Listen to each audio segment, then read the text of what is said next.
Welcome to Capture the Reps podcast, the podcast for fitness creatives by fitness creatives. Each episode, we will dive into techniques, strategies, and behind-the-scenes stories to help fast-track your career. Whether you're behind the camera or in front of it, this is the space to grow, create, and connect. Hit it, Sam.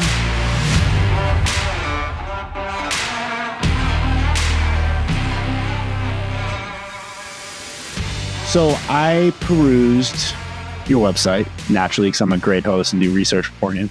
So how long have you had your own business? How did you get started with your own business? Seems like you do a little bit of everything, and it's not just necessarily strictly like fitness competitions. It's like there's some branding work in there. There's some, I think I saw, is there a bottle in there? A bottle of something fun? Yeah. So I don't know. It could be all sorts of long stories, but this particular business, photography, videography, I've been at for, I think, about 4 years. I was trying to figure out a timeline. My husband and I own a small brewery together. So we're going on 15 years of operating that. Whoa. So that's kind of our main animal. But I'm just a total CrossFit nerd and love action. And it's kind of like led me down to this rabbit hole of diving more and more into photography and videography. And so that's how, you know how it is in that realm, how you kind of get roped into other things. And so I'm really passionate about small business owners, independent businesses. And so I will often happily jump into fun photo shoots for other business owners that I know too. So was it the brewery then that kind of got you to use a camera then? Is that kind of how that worked in or no? Not necessarily. I've definitely done a lot of creative work and graphic design through the brewery. And, my marketing gal and manager, they would probably love it if I did more content for the brewery. I definitely slack in that realm. They kind of dive into there's a whole TikTok direction that we go, and they kind of do a lot of fun user generated content. And I should probably be ashamed for how little I do for that business.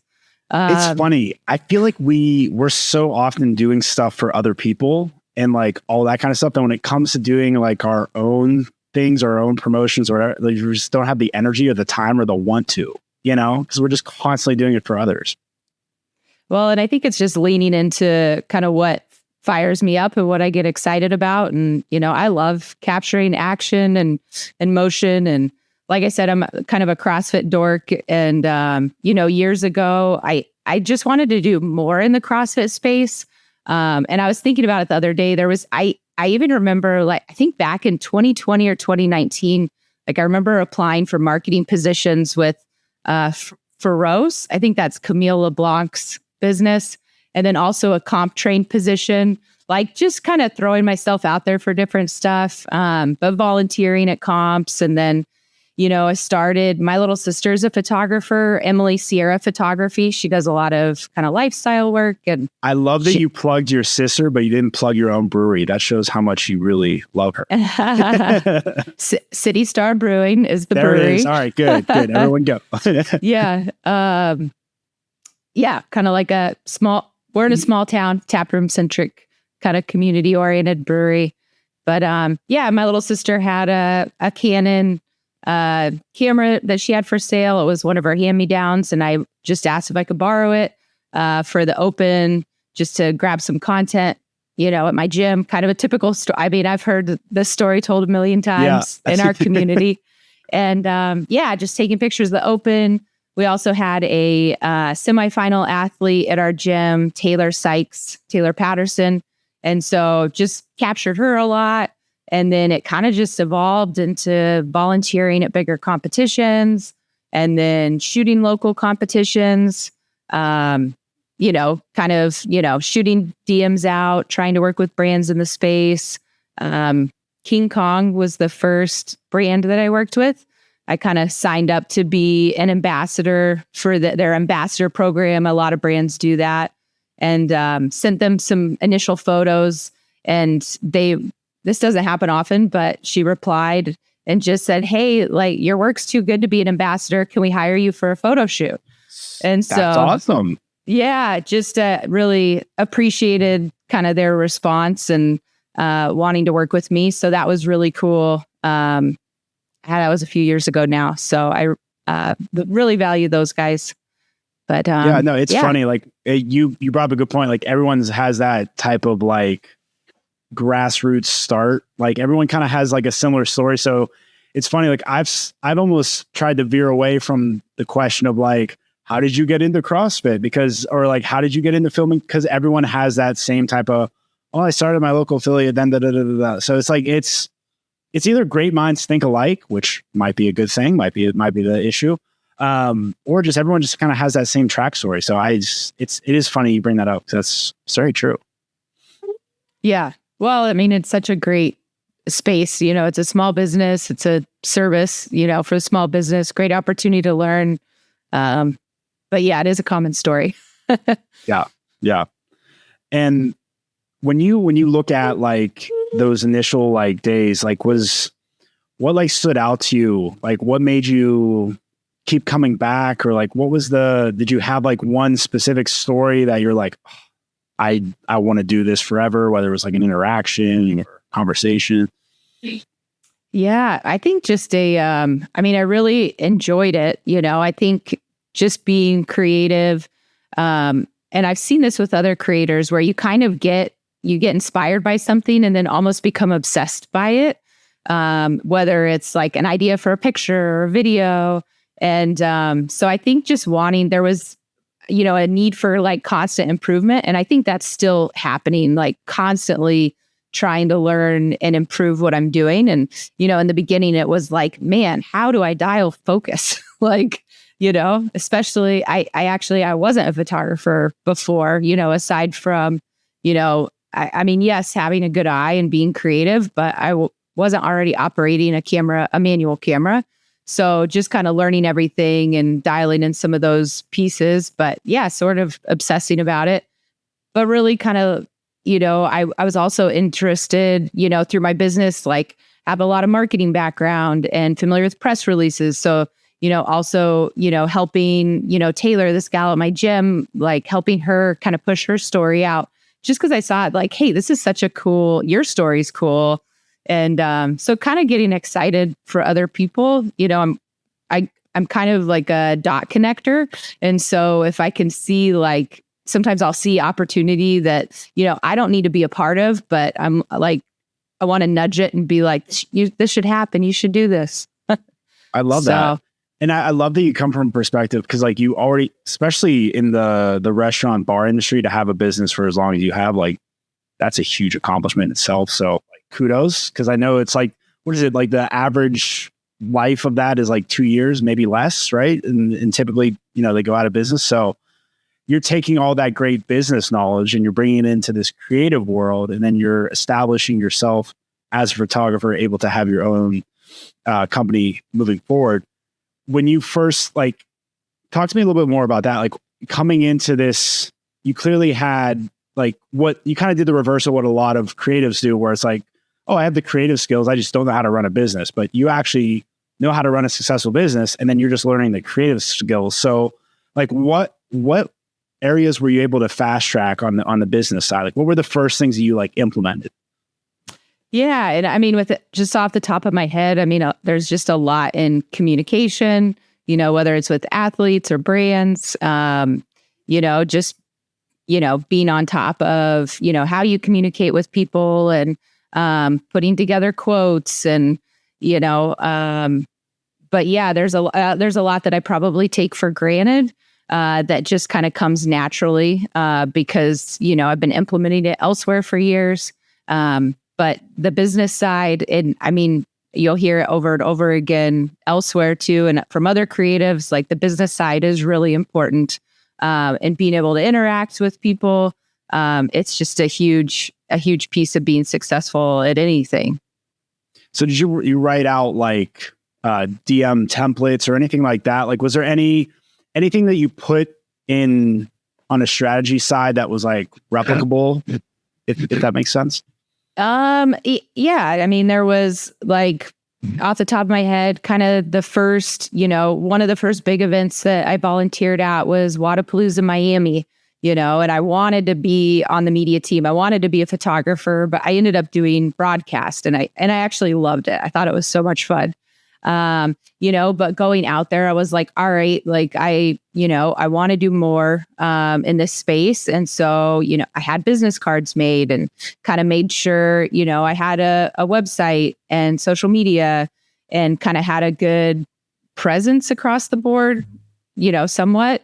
And then I was like, I'm going to, when it's appropriate, talk to brands or network and just kind of meet people as much as possible, like soak it all up, learn as much as I can. And, it actually, it paid off that later that year, passed out business cards and later that year. And before I did that, before I went out, I actually, did send DMs to several companies that, I went to the website, I knew which brands were going to be at Wadapalooza and said, hey, I'm going to be there. I'd love to connect with you. I wasn't trying to work for them at that point, but I knew I was going to be there. And nothing beats having a conversation with somebody in person. The connection that you get is there's so much more that can come out of it versus, text and a DM. So, I had business cards made, my pictures on the business card, and distributed some of those at Wadapalooza. Had some light conversations, nothing crazy, really great time, and later that year, Assault Fitness actually Vanessa reached out to me in a DM and said, hey, I still have your contact from last year. Are you going to be at Wadapalooza this next year? And, I didn't have any travel yet, but I said yes. Yes, I'm already, of course I'll be there. Yeah. And, but yeah, it led to a great relationship with those guys. So, so it sounds like the almost like a step-by-step plan would be first, like make sure that you have a baseline of like some type of presence, whether it be like Instagram, a website, have a portfolio at which you can like either show people or whenever. Cause I look at it too, where it's like, if I want to go somewhere, whether it be like a restaurant, since it's also a similar topic we're talking about. I always look things up online first. So I'm sure, when talking to these people or, they hear about you or whatever it is, like they're going to look up, your quality of work first. So making sure that you have that baseline quality of work. And then I love that you brought this up. It's a really good idea. It's like, I often do it too, where it's like you look up like the vendor list, or you look up like who's already going to be there spending money. Because those are people that have already like invested into this event, competition, whatever. So it's like, if they're already spending money, like they probably want that documented. If they don't have somebody internally or whatever it is, and they're a prime candidate. And that's where you can work in that networking idea that you have there too. When you're networking with them, is it a simple, just like walk up to the booth? Is it, I mean, you mentioned like DM them beforehand, but like when you're there in person, are there certain things that you do or like to do to hand out that business card? Oh, I can be, I don't know how it is for you, but sometimes I can be really awkward and sometimes it's like totally natural. And it kind of depends on, how receptive the other folks are and what the vibes are at the booths. I mean, those competition weekends for creators and vendors and athletes and everyone, it's like a roller coaster. So, so a lot of it's luck and timing and catching somebody at the right time. You never want to, if you're looking to work with somebody, you never want to be rude. You never want to be in between them and a sale or a customer, so timing is really important, and being respectful is really huge. And, just being able to have that spatial awareness, if you're at a vendor and you're speaking with someone, I just think you got to read the room. And there's definitely, I don't know that I ended up handing out that many business cards because I was also there volunteering and working and didn't want to have any weird conflicts with what I was doing there, but also wanted to be prepared in case, there was an opportunity that, I wanted to be ready for. So. Yeah, no, it's not like you want to like linger in the corner of the booth and then you like look around, you wait for like no one to be around, then you just like sprint in high, So I get that. And it's like, you know what? I think it's like because I consider myself fun awkward, if that makes sense. I enjoy awkward situations. I know that's a super weird thing to say. But I don't know. It's kind of like different, kind of fun, make me sweat a little bit, all that kind of fun stuff. I get that. Sometimes I like asking a question where I know it's a little awkward to wait and see what somebody responds with. Yeah, throw them off a little bit. Yeah. Yeah. It's kind of funny. Our family, I like to throw like some like, I'll just throw like a political question out there just to kind of catch the temperature of the room or like get people going a little bit. And then I can sit back and I don't do that in this scenario, but like, that's kind of like a thing. But yeah, no, it's good. It's especially when you brought up a good point too, just be aware of like what's actually happening and don't make it about you, make it about them. So if you're making it about them, if they're about to like, close a deal, someone's trying on a shirt, like don't like walk up to them and be like, hey, I want you to spend money with me. You know what I mean? So.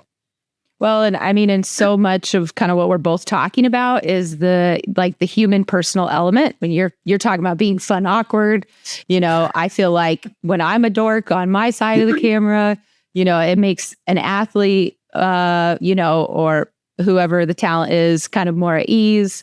And so, there's so much about, this business or industry that's, it's the kind of individual personality and human element that's really important. Yeah. And and it's a good point, like too, it's like the idea of like, sometimes I almost like make if you can't it's like the whole saying, like if you can't laugh at yourself, you can't laugh at anybody else. So like, there'll even be times where if I know someone's maybe a little bit more like reserved or they're not too comfortable on camera, like I'll kind of like mess up or do something like weird so they get comfortable with me. They like laugh or something like that. So the stress and the pressure of the situation just diminishes. I think that's really important, Yeah. Yeah. So we're popping up at Wadapalooza. We're pitching ourselves. We're leaving our business cards. Is there any type of follow-up you do post-game, post-competition, anything like that? Or is it kind of like, hey, I've already had a couple touch points with them, kind of, step back a little bit? I think I'm trying to think back. That was a few years ago. I think there were a couple contacts that I made that maybe just sent a follow-up DM, again, that, if you're new in the field, and you meet somebody face to face, you have this great interaction. It's like dating, right? You want to, follow up. And so, I think I'm looking back, I think maybe Swolverine, I never did any work for them, but I think I had some kind of post event interaction with them. And then, the message from Assault Fitness that kind of came out of the blue and was just awesome. But sometimes that's the way things work. And I've, feel like I've gotten lucky with other opportunities that have popped up like that, but just, kind of diversifying what I'm doing and putting myself out there in a lot of different ways. Also just connecting with, other creators in Colorado, has been helpful too. And then, obviously the team environment at any competition is just like this incubator for learning everything. So you also have a really good ability of working from strictly a chair and not utilizing a desk, even when people offer you space on said desk, or if they want to move out of your way. So props to you for that. That's a unique skill I don't think many people have. I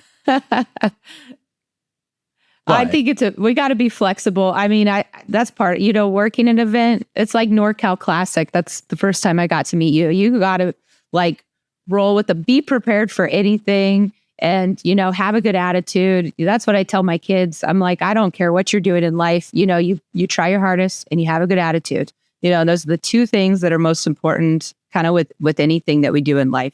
You can always, you don't have to do it again down the road, or you can change things down the road. But whatever you're doing at the moment, give it your all. Have a good attitude. Yeah. That's a constant theme that we hear, right? I act like there's someone else in the room with me. There might be. I don't know. Well, my dog has a way of casually just coming in here, and he's made one appearance, but sometimes he'll just be below my feet, and I'm I'll accidentally nudge him or something like that, and I hear about it. So, What kind of dog do you have? Border Collie, best dog ever.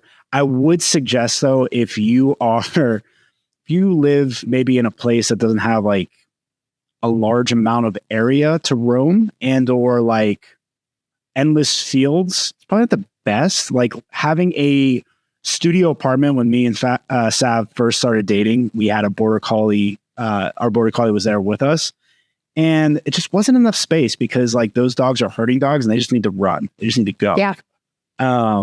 So when we moved, like it was like a moment because there's like a big field that we can kind of take them to over here. The other issue though is probably you don't want a border collie in Arizona necessarily because right now it's 110.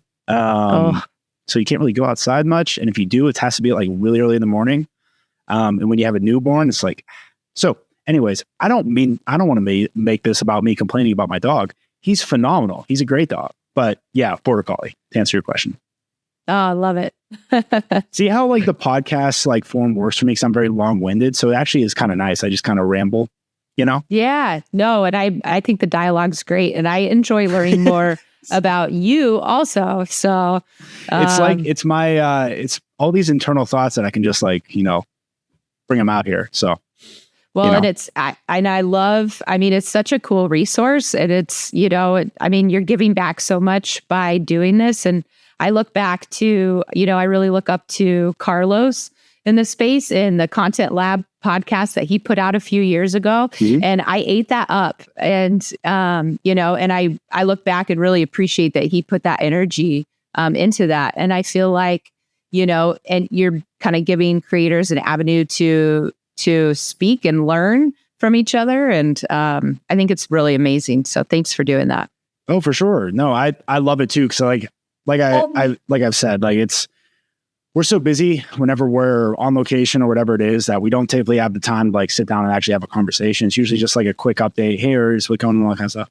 So it's actually really nice to be able to like sit down and like learn about someone, like how we just met. Like we didn't really like, yeah, we know each other online, but then we meet each other in person for the first time. Then we like kind of have a conversation and we see each other at the games again. And like, kind of like, we're always so busy that, so that's like my first thing. And then obviously like same thing, networking, like, my end goal for this is like, and I was thinking about this the other day, it's like, it'd be so cool for us to have like a creator map. And then on that map, we have all of our like locations. So like, I don't know if I'm in Colorado at some random CrossFit event, or even if I'm just there, like whatever, I can like pop in and be like, hey, I'm nearby.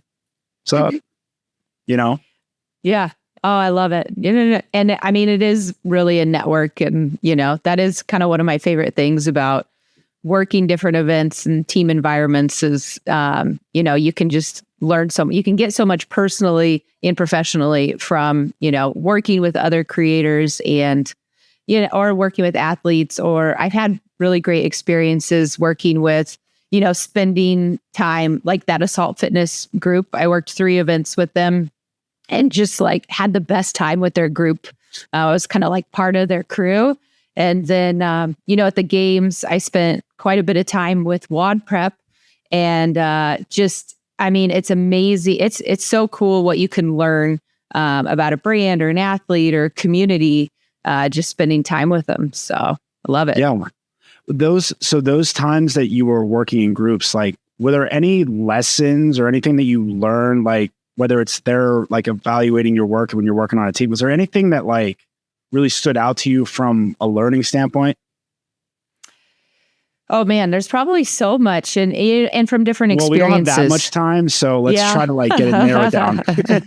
Yeah, I think just like, you know, willingness to be an open cup, you know, willingness to, you know, be open to hear what others have to say, you know, in the media world. You know, I'm thinking off the top of my head, Dylan, the fittest photographer, he's always kind of happy to kind of go around and give feedback or, you know, share thoughts, or he likes to kind of see what others are doing. And at the games, I had one picture I was editing and I was like, what would you do with this? And so it's kind of fun to kind of see what others think or how they would approach situations. So kind of the media world, you know, just knowing, hey, this is an opportunity to learn. We don't always have to pretend that we know everything, because there's so much to know when it comes to gear and editing and, you know, and then as far as working with brands or clients or in groups, I think just being ready to be flexible. There's every situation is going to have different needs. And even after this was my first time working with WOD Prep at the games, and even now I'm like, I already have a list of things that I probably would have done a little bit different because I want to give them the best possible work that I can. And so just knowing that there's going to be different needs from different clients and kind of being ready to be flexible. So, yeah. Well, so those evaluations, what are you looking for in your work? Like, or I should say, how do you go about doing it? Like, are you sitting down like after everything's all said and done and like you have like a written list of questions that you ask yourself, or like, how are you evaluating your own work? I mean, I think I evaluate a lot kind of like I were the client. So, if it were me hiring and I think through, if I'm quoting someone or, I think through a lot often, how would this work on the other end of things? From a minute standpoint, at an event, I'll be loading footage and looking, the first day if I'm working for someone multiple days, I'll load footage right away and get previews to someone right away. At NorCal Classic this year, I had, one gal that I shot for, and I sent her some video clips immediately. And she was like, she wanted them warmer, needed to look a little bit different. And she felt bad about it. I was like, no, I want to give you the best. I want to give you what you want. So let's, that's why I'm sending you this. Don't feel bad. We're going to, we're dialing it in. So always kind of looking at things, listening to audio. Audio is, with video, like audio is always the most important thing. So, I'm always capturing 2 or 3 different audio options if I can. Because that's the one thing I don't want to screw up. And so kind of checking, everything right off the bat and, checking, like how's my exposure looking? How are the audio levels? That way I can constantly be making tweaks and changes as I need to. So, multi-day events allow that. Yeah, that I do the same thing where it's like, I've said this a million times too. I got to stop being so repetitive. I've had way too many episodes now where I actually have to have original thoughts. But I typically like to look at my footage. The first day is usually a rough day for me for whatever reason. But usually after the first day, I make adjustments to whatever the situation is, right? I should have shot more 70 to 200. My footage isn't balanced. All of it's 24 to 70. Why did I not switch focal lengths, this, that, and the other? But I'll look through all the footage that I shot. And then I'll figure out, okay, where are my holes? So where am I actually telling a story here? Or am I just getting people doing awesome, sick workout things, right? Am I actually like setting the scene? All those types of questions. And then like even on the audio side, same thing is like, how does my audio sound? Like, was my microphone actually plugged in properly? Does it sound like I'm in a tunnel? Because I don't know if you're familiar with the FX3. This hasn't happened to me in a very, very long time. There's a little thing on the side, and I'm staring at it right now, that you can flip it, and it's like that turns the audio handle on or off. And again, hasn't happened to me in a long time, but there has been times where I've had the audio handle off for whatever reason. So this little button that's like so small, it's like, why would you put it there? And why is it that like controlled that way? Anywho. Just, double checking those types of things. It's very important. And probably with that first day work, you're probably being a really hard critic on yourself. Oh, no doubt. I'm sure the work is great. Critic. I mean, everybody's their own worst critic. Yeah. So, yeah. Well, and, I always try to avoid the idea of like looking at other people's work and then trying to compare mine. I'd much rather look at my work. Perfect example is like NorCal. Now that I've gone there twice, is like, okay, is my work this year better than it was last year, and always trying to get like leveled up that way. Is there anything that you do to kind of avoid that pitfall, or do you not avoid that pitfall? And like, that's kind of like a thing, or? Oh, I don't avoid that pitfall. Okay. Fair enough. I struggle with that comparing, and, I'll go through videos and kind of see like, oh, everybody's doing this. I should be doing. So I mean, I've mentally been trying to be like, sometimes I'll just kind of wait and, like wait for something to inspire me. And then I'll kind of just obsess about it. And it's like, but no, sometimes I kind of just have to snap myself out of it. Like, hey, everybody's doing this. I don't need to do this also, or finding inspiration elsewhere. And, maybe also because, I am not full-time doing photography, videography. Also, I mean, I just have a lot of other stuff going on in my life. Sometimes I kind of like bounce in and out. And so if I'm not spending energy being creative for a while, I think that can be a negative thing also. Like it kind of takes me a little bit to get back into the groove. But sometimes I feel like maybe I can find inspiration elsewhere.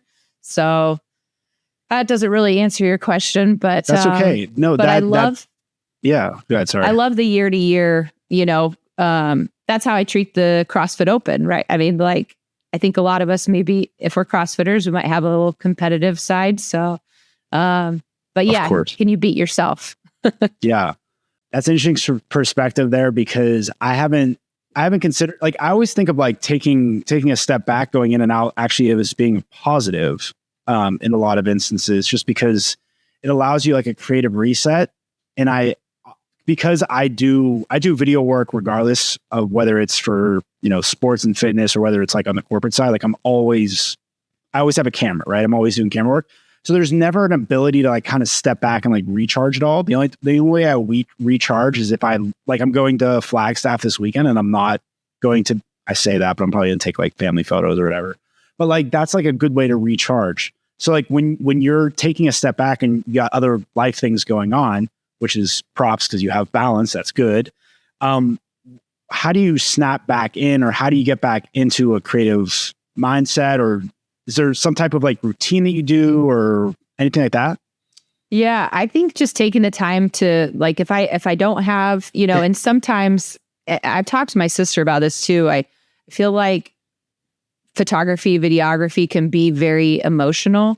And it can feel like this roller coaster. Yes. And I will go through a period, like maybe I have a month where maybe I only have one or two shoots or things going on. I don't feel like I have much on the horizon. And I will just be like, oh, I'm in a lull. Like it's, I'm totally in a lull. And, and then if it's been a while and something's coming up, and doing photography and videography, like in different realms, like sometimes preparation looks really different depending on what you're capturing. So I think just taking the time to prepare is huge. So just like making sure all the gear is ready and dialed in, maybe I will get out and test something with my kids or whatnot. They're great. They run around. I can use them as talent if I need to.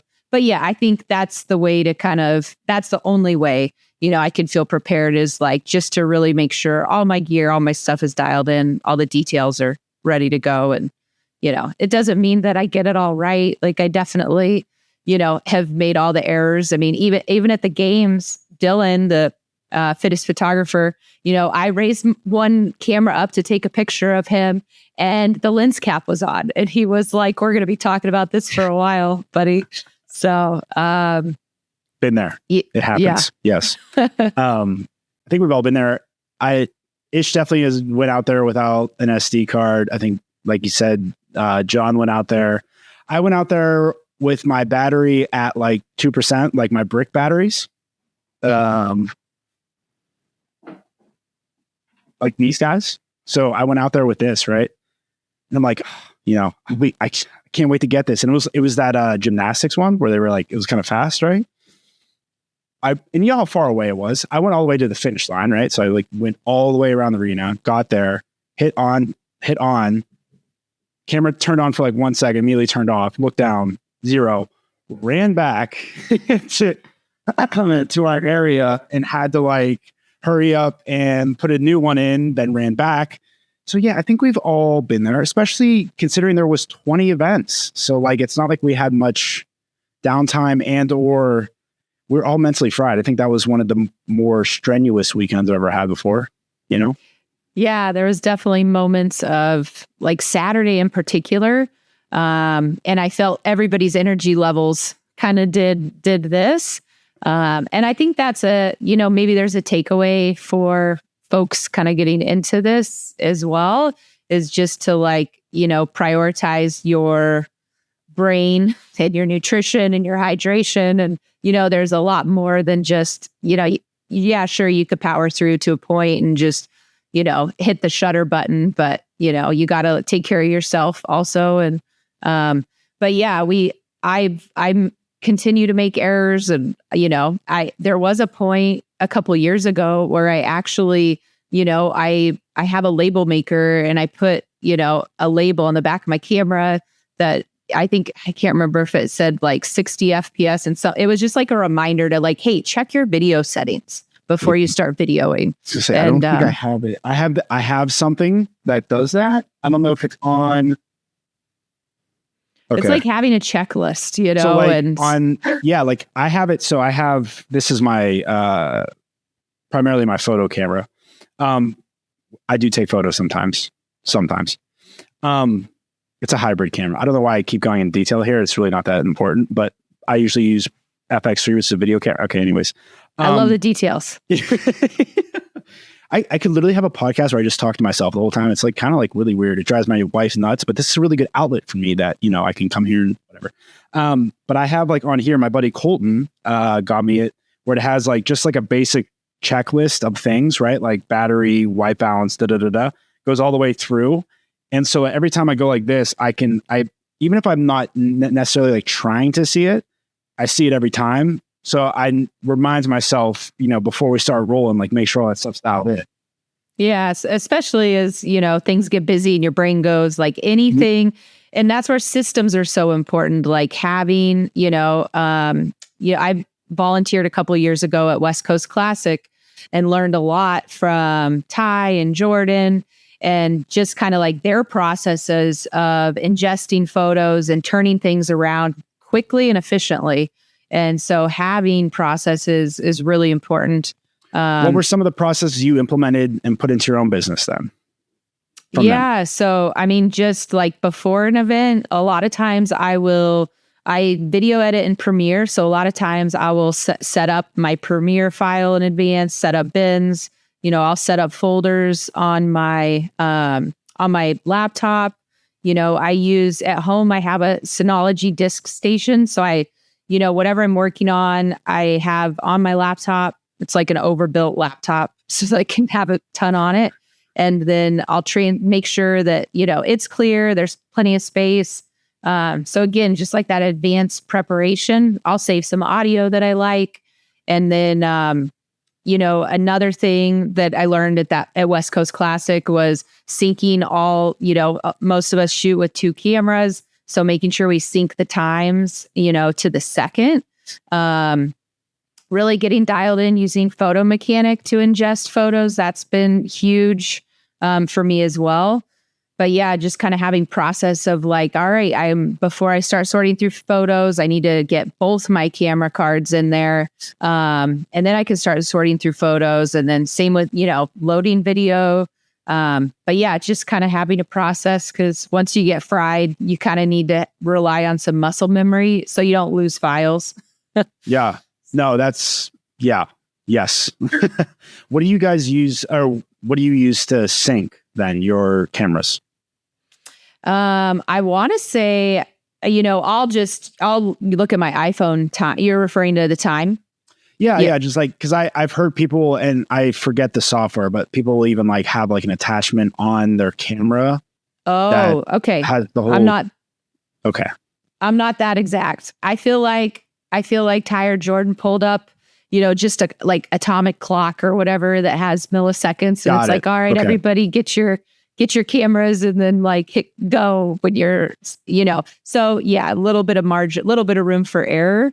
But I really kind of appreciated learning, we were all using this certain file name, but I appreciated kind of learning some of the reasoning behind that. So, we're all uploading maybe we're all getting the same big lift from a different angle and all of our photos are getting uploaded to a drive and the file names are all, everything's kind of together, and it helps, social media manager and whoever's on the other side kind of be able to use that footage effectively. So I mean, I'm like a spreadsheet dork. I love organization.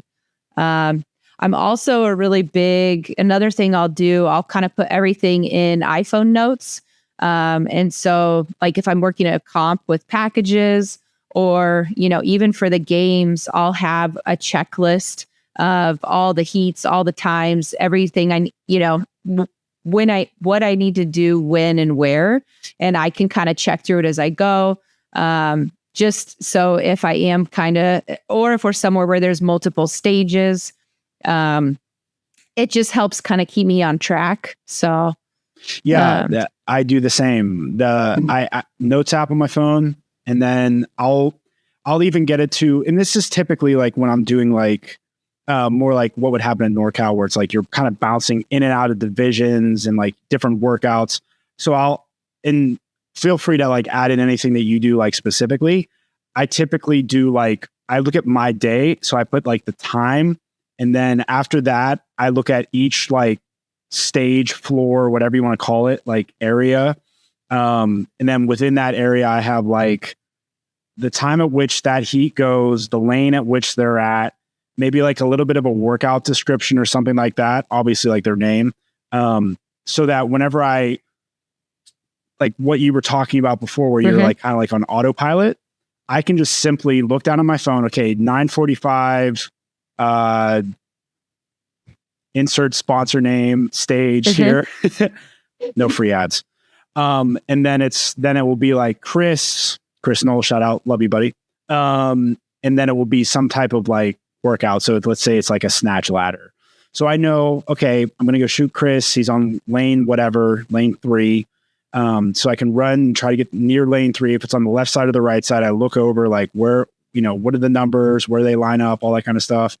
And then I already know the workout. So I know, okay, is this going to be a quick workout? Is this going to be a long workout where I have plenty of time?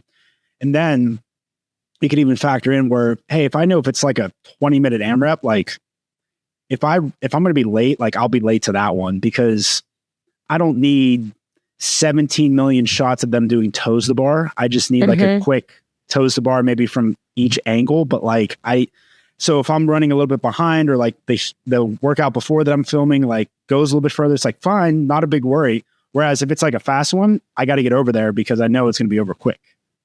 Yep. Yeah. The more you do it, the more you like where to be, where to move around, all the things. So yeah, that's funny. It'd be interesting to compare iPhone notes, because it sounds like we do a really similar thing with lane numbers. And we'll do it next time. Are you planning on doing SoCal? I am. Yep. Yeah. I'll be part of the photo team for Loud and Live. So I'll be out there. Yep. It's exciting. Will you be there? I'm still on the fence. We're working through it. I'm pretty sure yes. I'm going to be on a road a lot coming up. So I'm trying to balance that and, being a dad and stuff, which I know you can understand, being a mom and such. But yeah, no. So we'll definitely have to go over our notes. With Loud and Live then, like, how does that weekend look for you? Like, how is it different than shooting for a specific athlete or anything like that? Yeah, I think kind of same as shooting for anyone. There'll be deliverables and guidance. I really like to know often kind of what the intention is, what the goals are, who we're trying to make sure we highlight. And same thing, constant feedback. So that's something that I really like with Loud and Live. I've volunteered with them a couple times, and then been on staff now. This will be the second time. And it's great to get feedback as we go. Like, hey, let's warm up these pictures. We need more of this. We need more of that. Really fast-paced environment. Just a lot of fun. Again, like the media, and then the whole media team working together is, there's always so much to learn and soak in. And but yeah, daily deliverables, and then kind of delivering everything after the fact as well. So, but yeah, busy weekend. Yeah, Very busy. So do you cover like every single division? Like, do you cover strictly like elites? Like, We'll see what the deliverables are. In Miami this last year, they also have a group doing package photos now, and I believe they're doing that at SoCal. So in Miami, we just covered elites and then grabbed signage and, just kind of whatever bonus content you have.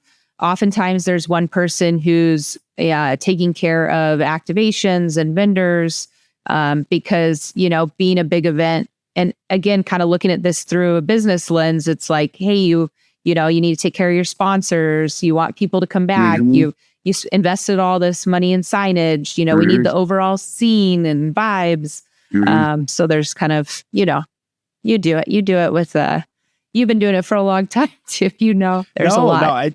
Everyone has a little bit of a different like wrinkle though, perhaps, Loud and Live wants to highlight more the fact that they're in SoCal because it's completely different than Miami, or, there might be some type of like wrinkle like that. Like I know for Desert City, like we're down in Tempe, Arizona. It's like on the campus of Arizona State University. So it's like we have that whole factor that we can incorporate in and all that. So that's kind of like a cool little thing. Everything is a little bit different, but like you're saying, there are some core principles that remain the same. Right. Yeah. And I don't know, I went to SoCal 2 years ago, and I worked with Assault Fitness then, and then and had some package athletes.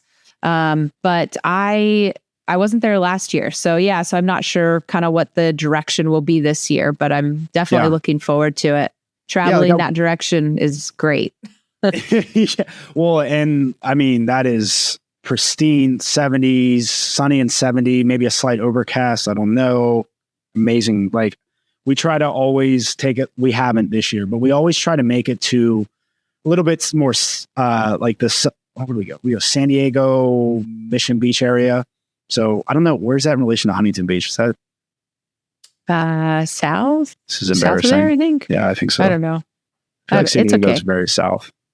I found out, I didn't know where Sacramento was until last year or 2 years ago.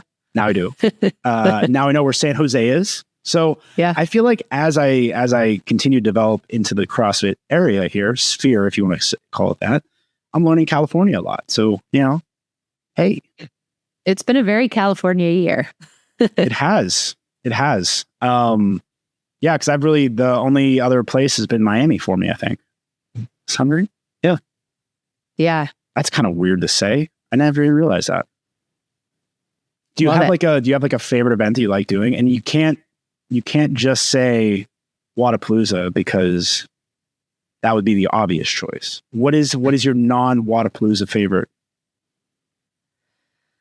And there's so many I haven't been to. Every single event director. So if you don't say their name, they're going to be very upset with you. There's so many I haven't been to. But I feel like every event, I just am always that I feel like there is somebody really passionate or a team that's really passionate behind every event. And it's so fascinating. So there's an event in Colorado called Purple Mountain Throwdown that has occurred 3 years in June. That's kind of a growing event that Preston Shepard puts on. And I love seeing his passion behind it. I'm helping the CrossFit gym I go to, CrossFit 970, is putting on their first comp this September. So helping put that on. It's called Throwdown at the Yards. So that'll kind of be interesting to see how that kind of rolls out, what sort of personality the event takes on. I love the fun environment at Wodapalooza. I love that it feels like a party. It's like a festival. Say Wodapalooza. Nope. I know. This isn't a Wodapalooza commercial. I was really impressed with the games. I was really impressed with the crowd at the games. This is Let's only talk about the this. Yeah. Yeah. It's only the second one I've been to. The only other, my first games was in Fort Worth. So, bit of an asterisk year. And so I was so impressed by the crowd. Because a lot of smaller competitions, sometimes, folks will get, they'll get excited in the crowd, but I just loved the energy and, kind of being a CrossFit nerd it made me pretty excited. So all the vendors really show up. Vendor Village is super fun. So I'm glad I came. I was gonna say, I wish I would have made it out to Vendor Village. I didn't make it out there. Not at all. So we were basically, we were a news outlet, right? So it was like, right. I kind of have to be present for every single thing. So we don't know what's going to happen. What's the storyline? Who's going to take the lead. I mean, it obviously seemed like Kringle was going to win from the get because I'm pretty sure she never took off the leader's jersey.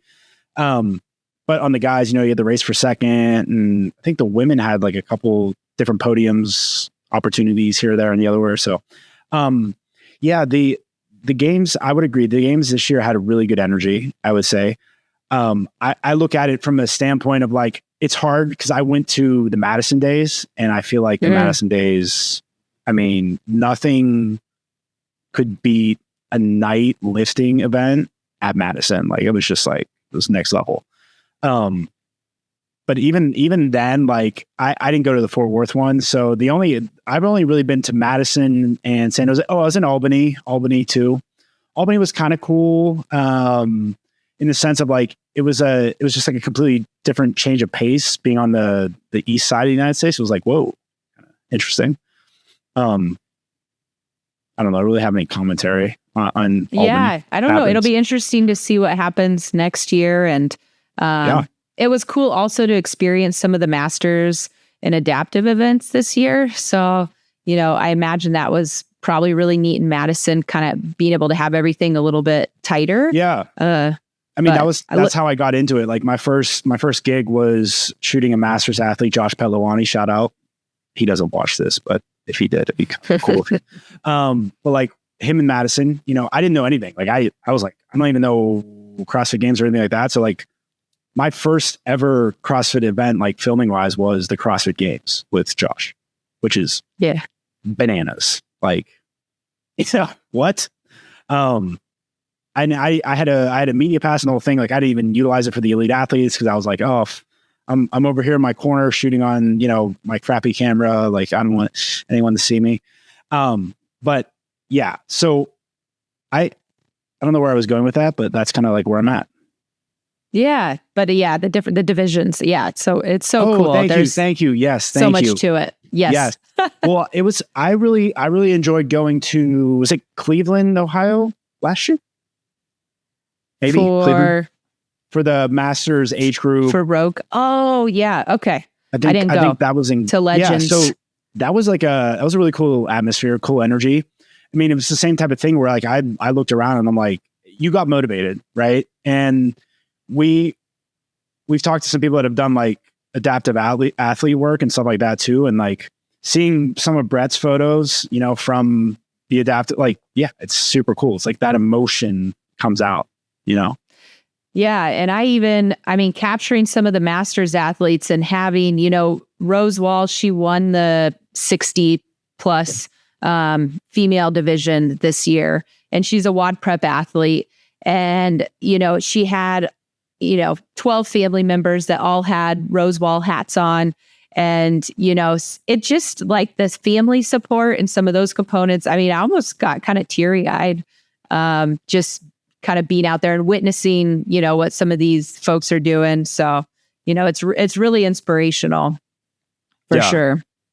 No, I would have loved to. I love like the media from the old days. I love eating it up. I wish I could have seen some of those comps live. Sometimes you got to like look how far, take a minute to look how far you've come. Like, I feel like keep looking forward to the next thing and the next event. And, a few years ago, I would have been so excited about some of the things that have happened this year. So, yeah. How do you not take that stuff for granted then? Because I feel like I fall into that trap sometimes of like, I don't have a media pass. How can you not, I shoot the games, like how do you not fall into that trap? Or what was your recommendation if you have one? Yeah. I mean, I think it's a trap. I think it's just like talking to yourself and having that conversation. And, and the people around you also kind of bringing you down to earth sometimes. And one of my sisters has done that with our brewery. She's said before, she's like, this is amazing what you guys have built. And it really is, and it's easy to take for granted. And, same with this work and same with parenting. And I mean, there's so many things in life that it's easy to take for granted. I mean, literally just talking to yourself and being like, this is awesome. Like, we need to take a minute to appreciate this. And I feel like sometimes I can do that. I can tell myself I need to appreciate this and it's genuine, and sometimes I'm not genuine with myself, but try to be genuine. Yeah. No, I tell that to myself every time I approach like a 225 bar trying to do a snatch, right? Like I'm like, yeah, I've done this a million times. I got this. And then like really in the back of my mind, I'm like, oh, my lower back. Ow. So no, that makes perfect sense. It really does. What like excites you? What are you looking forward to, these next couple months towards the end of the year? Like, do you have any fun like projects you're excited about? Just kind of shooting some different things. I have a running shoot this weekend that I'm excited about, excited about SoCal. Fall is, my kids' sports. I have my oldest kiddo starts middle school. So, just kind of, staying engaged with everything going on there. There's a lot going on. Like their like events and like things that they do? Yeah, I'll shoot. One of my older kiddo does club soccer, so I'll take pictures and, everybody appreciates pictures they share with the team. Yes. And then flag football. So our local rec department will use kind of some of those images. I'll send them folders. And then I'm also part of a group getting a Main Street program off the ground in our town. And so, also kind of doing some more small business work there. And a lot of that is just like, I capture things and then give it to them. And I'm like, share this, please. Yeah. share anything. And we have a Christmas parade in town. Whoa. I haven't figured it out. Yeah, I haven't figured it out yet. I'm helping organize the Christmas event, but I want to live stream the parade, and then we have a big tree lighting ceremony. So that's something on the creative end that I haven't figured out yet. But I think it'd be kind of fun to dig into. Yeah. Who gets to be Santa Claus? Is it like the same guy every year? It is usually the same guy. Every once in a while, they kind of move on. They quit wanting to.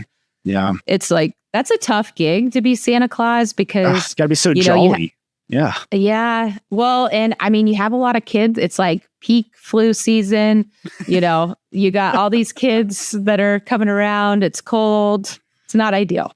It's an angle I didn't consider. That's a very, yeah. Absolutely. Oh, older folks are Santa usually. So, but yeah. So yeah, a lot of that's, just kind of working different events. I'm excited about this comp at our gym and kind of doing some different stuff. One of the things that was cool that I was kind of really excited about at the games was that Yeti licensed a photo for the side of their booth, just kind of out of the blue, which was really cool. So that was fun. Did you get a picture of the booth? Yeah, I did. I need to share it. Jeez. Okay, good. I'll share it. Yeah, you got to. That's so cool. Yeah. It's so cool seeing your work like in those scenarios, right? That's like awesome. Or like, we get the little hit of like dopamine whenever like an athlete like shares our work or accepts our collaboration ever. But I should say, and getting it from a brand. But how often is anything printed, I guess? And yes, thank you. See, that's how I know I'm not in photography. So I'm like printed. Or like does it go on a billboard? Yeah.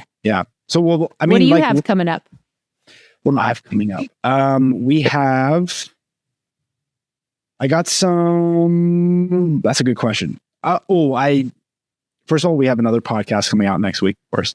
But a lot of stuff on the corporate side. Like we have a couple. I do a lot of work in like the learning platform space. So think like anytime you have like sales training, HR training, something like that. So we have a client coming in for that, filming in studio, one of those, quick hitters like that. And then just really getting caught up on client work right now. We had a big July, like really big July, to the point where like if we didn't take a couple of jobs for a couple of months, we'd be fine. But as you know, always be selling, right? Like we don't stop just because you're busy. But yeah, it's really just the exciting stuff that I have coming up are like if I go to SoCal, and then obviously Desert City Classic is going to be amazing. Super fun this year. We have a great team. I feel like the team every single year, like I get more excited about different people joining. I think I'm probably most excited for that. And this is now year 3 of me running the internal media team. And it's the only comp I've ever like been in charge of. So I'm always, again, trying to take notes from people that have done it elsewhere. And I ask a bunch of questions of other media people about like what they liked about other media teams and things and try to learn from them and that experience. So, you know. That's awesome. Yeah. Everything that comes out from Desert City is so cool. So you're obviously really doing a great job. Honestly, if you don't think that, you don't have to say that. Like it's fine. You obviously run a great team.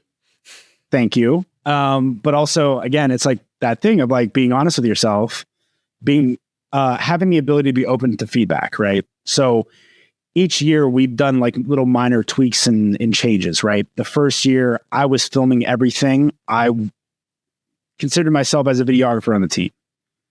It was way too much. Like I literally, granted, I probably still slept more then than I do now because kids and, you know, that whole thing. But the next year, last year, yeah, because this is third year, took a little bit more step back, right? And like, okay, let me oversee the team a little bit. Let's get more dialed in, like get deliverables beforehand and this, that, and the other. And now we're at a point where we're going to do even better than this year. And I'm already looking forward to next year. I've already started on next year, even though this year hasn't happened. And that's also because my mind is crazy and that's how I work. And, you know, that whole thing. Yeah. It's hard to shut it off. It's impossible. I mean, 2 nights ago, I was like literally staring at the ceiling. Like what? I don't know. I literally started thinking about like how to shoot a High Rocks event. And like, I don't even have any High Rocks events scheduled on my like schedule or like, why am I even thinking about that? And then I couldn't fall asleep. And then I like started like replaying, like, cause I have a lot of friends that like shoot High Rocks and like, I started looking at like their content. I'm like, why am I doing this right now? Like, this isn't, I like, should be sleeping. Do you do stuff like that? Is that just me? My brain goes nonstop. Sometimes I have to, like at my gym, or I've done a lot of work for Josh Bridges too. And sometimes I have to be like, I'm sorry, I have another idea. Like I have another idea, like to the point where it's kind of laughable, but I'm like, but I think this could be great, you know? And so, you know, and not all ideas stick, and that's fine. But I'm like, yeah, my brain is constantly running, and I can multitask. And I think that's why I can do a lot of different things. But yeah, sometimes, you know, and if it keeps me up at night, like for me, the trick is like just getting it out, you know, in an iPhone note or out on paper, like getting some ideas out, because I will forget them. I will come up with an idea I think is great. And I'm like, God, I know I had a great idea the other day. What the hell was it? So, you know what I do too is like, I'll, if I'm on Instagram, I'll peruse Instagram. And if I notice something that I like, or that I could do another take on, I like save it. I like bookmark it. Do you do that too? You have like this like, yeah, I'll save stuff. I'll make notes. I have this like planner where it's not dated. One side is like a to-do list and a schedule, and the other side's an open page. And sometimes I'll look at my notes and I won't know what they mean. I'll be like, what do I think this word meant? But I'll do that with screenshots. Like you're talking about saving things. Mm-hmm. And sometimes I can't remember what my inspiration was, but you save folders. Yeah. So like you can like bookmark it, and then you can create like a shared something or another. The one thing you'll learn about me is I'm terrible with names and concepts and things like that. I'm just very like, whatever. Like I couldn't tell you like the model of like cameras and stuff. Like I don't know anything about, like, I don't know. So yeah, that's all right. But no, it's literally like, you bookmark it, and then you can bring it in, then it becomes part of like a greater collection. And maybe it's called a collection, I believe. And then that collection, like you can share it with people, you can add people to it. So my buddy Cole, who is the GM of CrossFit Magna, like anytime I come across something that I think is like kind of cool that we could do for the gym, like add him to that and then like share it with him. And then it's like, hey, let's do a modern take on this, blah, blah, blah, blah. Yeah. I don't say blah, blah, blah, blah. I mean, I usually typically say something intelligent, somewhat intelligent. Of course. Not too intelligent. I don't want to toot my own horn. But yeah, I do that. And then like you were mentioning before with music beforehand, anytime I hear like a song that could make sense for something, like I don't even necessarily have the concept yet, but just to have like a collection of songs so that anytime I capture like a moment or something like that that makes sense for that song, I already have like a bunch of songs already on my phone and I can just slap it on, a clip. I have that ready too. Yeah. Yeah. I feel like music can be like such an inspiration for a video clip. So like starting with music can be so helpful. It is the most time consuming thing out of everything is like picking the right song. I will spend way too long sifting through music. And for me, so many people love rap. And I personally, I don't listen to that much rap. There is an artist, Queen Herbie, whose show I went to recently. Shout out Queen Herbie. Super fun. Shout out Queen Herbie. And, but so I struggle finding, especially commercial free rap. That's like the worst. So, yeah. But that's all right. I kind of bounce all over the place. Like sometimes I'll go country, sometimes I'll go rap, sometimes I'll go like rock. Like I've been on a huge like rock kick randomly. I don't even know if that's what it's called nowadays. I'm so removed from all hip things. But yeah, it's because you're dad. Yeah, well, here I'm excited for this because maybe you're experiencing this right now where it's like you almost come back into it where you become hip again because your kids start like using the lingo that's currently like in the times. And then all of a sudden, like, all this like the lingo and stuff like that where you can just drop lines, I think it just makes me feel older. Okay, fair enough. Yeah. I mean, I already, look in the mirror and see gray hairs and all that kind of stuff, not to get too personal. No. Yeah. Doubt True facts. Well, we've covered what you're excited for, all those kinds of things. What, as a last question here, if we can, if you will. Okay. This is where like, the lights come down, right? And there's like a spotlight on you, that kind of stuff.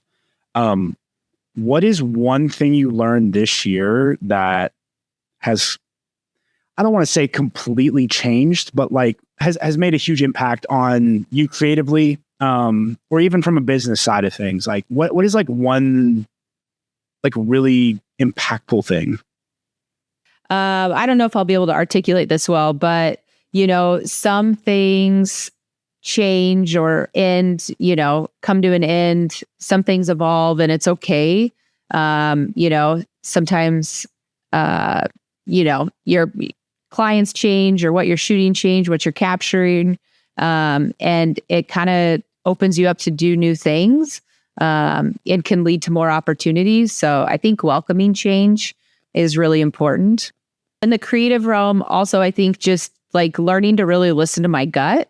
If there's something that comes up, whether it's a client or an opportunity, if I'm really excited about it, sometimes all the pieces will fall into place. And, it's kind of like a sign like, oh yeah, keep, pushing forward. Let's do this, and, if something doesn't feel right, or I think it's good to question it and, just listen to your gut. So that's kind of been something that I've kind of learned this year. Just kind of try to lean into that a little bit more. So maybe not a gym for you. Sorry, JT. No, I loved it. I think that's very important to do. Trust your gut. Cool. I appreciate the time. Yeah, it was good chatting with you.